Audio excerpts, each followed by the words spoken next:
আসসালামু আলাইকুম। কিছু সাম্প্রতিক বিষয়াবলী থেকে সাধারণ জ্ঞান প্রশ্ন ও তার উত্তর নিয়ে আপনাদের মাঝে হাজির হলাম।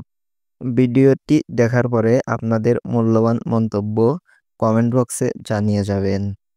চলুন শুরু করা যাক। ত্রয়োদশ জাতীয় সংসদ নির্বাচন সামনে রেখে নির্বাচন কমিশন কত দফা অগ্রাধিকার ভিত্তিক কর্মপরিকল্পনা ঘোষণা করেছে?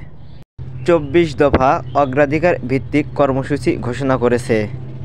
বিবিএসের জরিপ অনুযায়ী দেশের কত শতাংশ পরিবার কম্পিউটার ব্যবহার করে?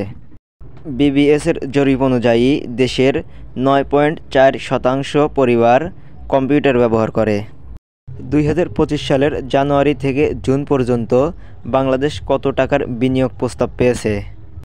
২০২৫ সালের জানুয়ারি থেকে জুন পর্যন্ত বাংলাদেশ ১.২৫ বিলিয়ন মার্কিন ডলারের বিনিয়োগ প্রস্তাব পেয়েছে।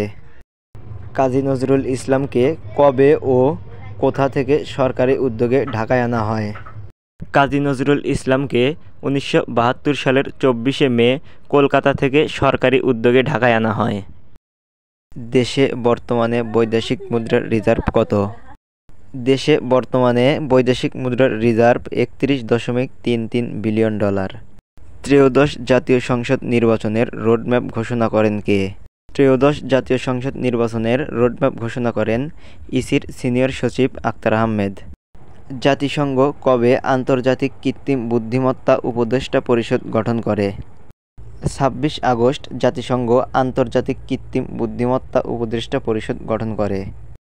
ভারত বিশ্বের কততম বৃহত্তম অর্থনীতির দেশ? ভারত বিশ্বের ৫ম বৃহত্তম অর্থনীতির দেশ। বর্তমানে দেশে নারীর শ্রমবাজারে অংশগ্রহণের হার কত শতাংশ? বর্তমানে দেশে নারীর শ্রমবাজারে অংশগ্রহণের হার ৪২.৭০%। দেশে সকল ই-সিগারেট আমদানি নিষিদ্ধ হয় কত সালে?